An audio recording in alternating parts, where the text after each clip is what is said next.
no hate, pero apakasagwa.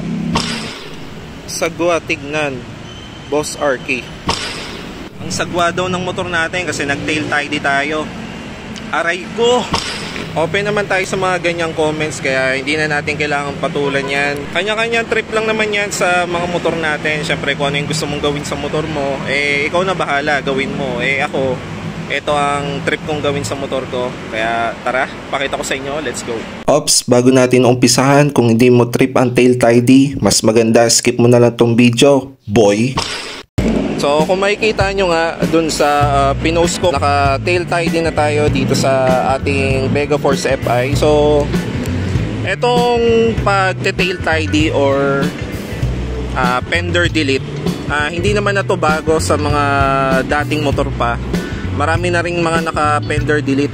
So kung napapansin nyo dun sa mga race bike, sa mga circuit concept ng mga motor, lalo na yung mga Sniper tsaka Aerox, kahit sa mga big bike makikita nyo na rin tong mga tail tidy, fender delete. Since naka Megaforce FI nga tayo, ganun yung gusto nating ma-achieve sa ating motor. Kasi kung napapansin nyo naman dun sa build ng aking motor, naka Street GP concept. So isa to sa modification na ginagawa sa mga race bike, sa mga circuit concept na mga motor. So yan yung pag-tail tidy. Bibihira kasi kung makakita ng Megaforce FI na naka-tail tidy. Kung meron man, ang ginagawa nila, nagpapa-refiber ng kaha dito sa ilalim para may cover yung tangke natin dito. Sumubok lang ako. Ang pinakasekreto dito sa pag-tail tidy, yung plate holder ng pang Aerox version 1 and version 2. Ito yung mga siguro napapansin nyo dun sa mga kilalang vlogger na naka Aerox. Nagkakabit sila ng ganito para makapag-tail tidy sila, tapos makapagkabit ng plate holder, yung mismong plaka. Feeling ko ako una naka-discover nito. Sinubukan ko lang kasi nakita ko kasi siya, hard plastic naman yung plate holder. So ang ina-expect ko, magtatabas pa ako sa plate holder. Tapos nung sinukat ko siya sa tornilyuhan ng Megaforce FI, saktong-sakto siya. Ayan, saktong-sakto yung dalawang tornilyo niya dun sa butas ng plate holder.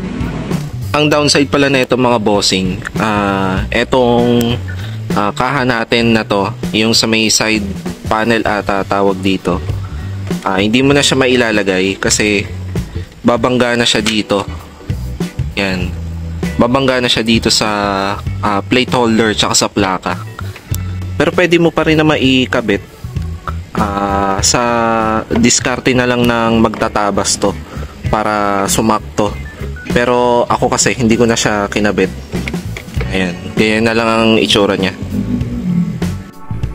So pakita ko sa inyo mga bossing yung tabas na ginawa natin dito sa ating pag-tail tidy. So ito yung kaha natin na nasa ilalim ng tangke. Ganito natin siya tinabas. So pagpasensyaan nyo na yung tabas na to. Wala kasi tayong grinder. Mano-manong tabas lang yung ginawa natin dito. Kailangan nandito pa rin yung dalawang tornilyuhan para hindi siya lalaylay. Ayan, hindi siya babagsak. Kasi kapag lumaylay yan, pwedeng masungkit yung lock ng upuan natin. Kaya ganyan siya nakatabas. Tapos yung sa plate holder natin, ito yung sinasabi kong pang Aerox na plate holder. Ayan, ganyan siya nakakabit.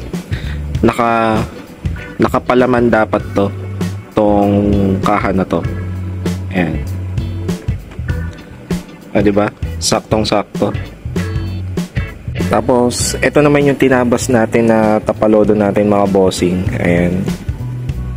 So i-modify din natin to, tatanggalin natin to, tapos bubutasan natin dito.